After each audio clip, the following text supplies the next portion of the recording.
Once upon a time, in the kingdom of Thebes, there was a king named Laius and a queen named Hocosta, and their little baby son, OEDIPUS.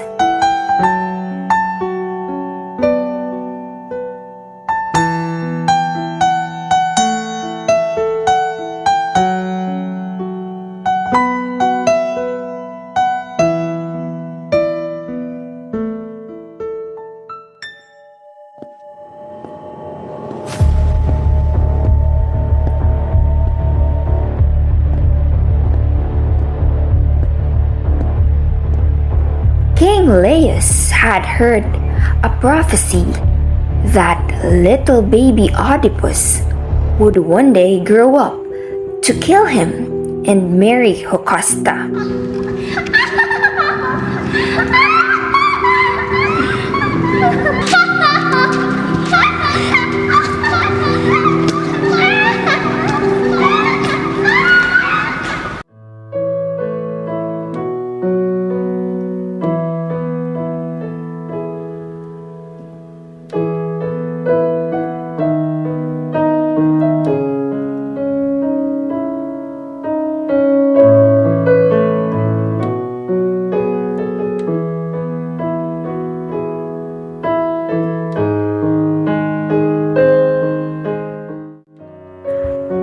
Neither of which he was eager to have happen, so he did the most reasonable and totally not at all awful thing he could think of.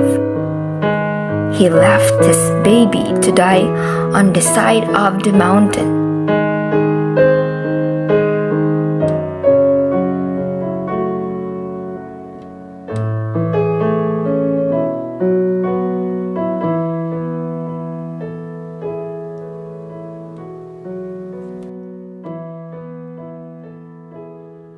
Good news, though, someone found him and took him to Corinth, where he was adopted by King Polybus and Queen Merope.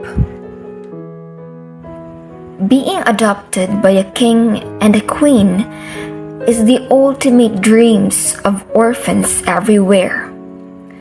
So this would have been a super sweet deal for OEDIPUS if it weren't for everything that happened after. After several years, OEDIPUS became a man, and then one day, the oracle of Delphi told him about the pesky prophecy, which said he would murder his father and marry his mother. But apparently, it neglected to mention that it didn't mean Polybus and Merope. He headed for Thebes, but along the way, he met an old man and got into a fight. OEDIPUS got into a violent spot with another traveler, a form of ancient road rage. OEDIPUS killed the traveler and continued his journey.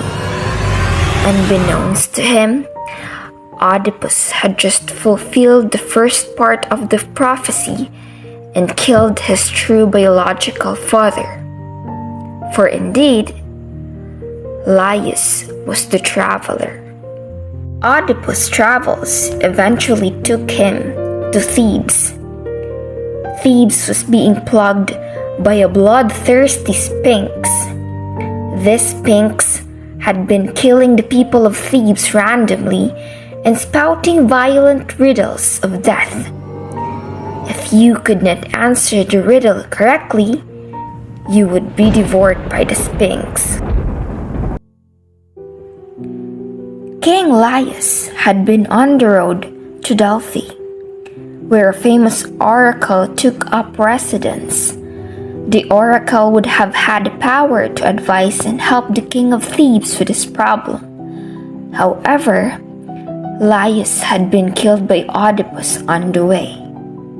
And now, OEDIPUS, came to Thebes. There, the people were mourning their king. They were also still being terrorized by the Sphinx. Oedipus, a young prince of Corinth, offered to face the Sphinx and try to solve the riddle. Oedipus was correct, and so the Sphinx killed herself. However, Oedipus' success in ridding Thebes of the monster had given him the right to marry Jocasta as a Theban prize for defeating the Sphinx. And so, the part 2 of the prophecy was complete.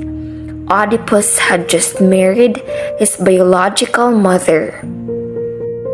Oedipus and Jocasta had 4 children together. Oedipus' family had their fair share of disasters, but it all stemmed from a curse on Laius. Everything seems to be going well right up until a mysterious plague hits Thebes. The people cry out for their king to put an end to the terrible plague, and the word from the oracle tells them that the only way to do it is to find the king Laius' murderer and bring him to justice, which Oedipus promised to do. As he started to dig into the matter, he learned some details about the murder of King Laius, and it made him feel a little uneasy.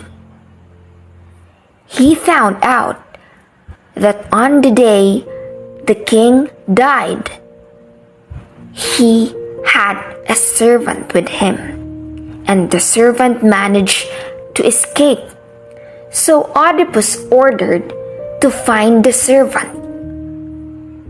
While waiting for the servant to come over, a messenger showed up to inform him that his father, the good old king Polybus, died.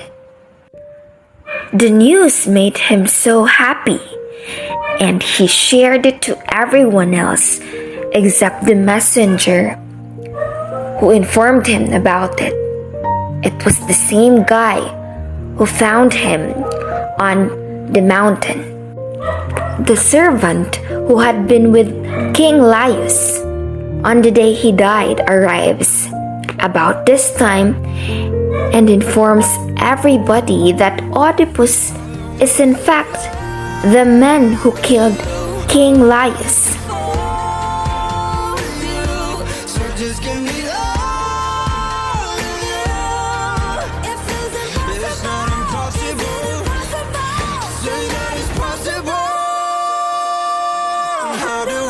Oedipus realizes that the prophecy is now fulfilled. He goes to find Jocasta, only to find her lifeless body.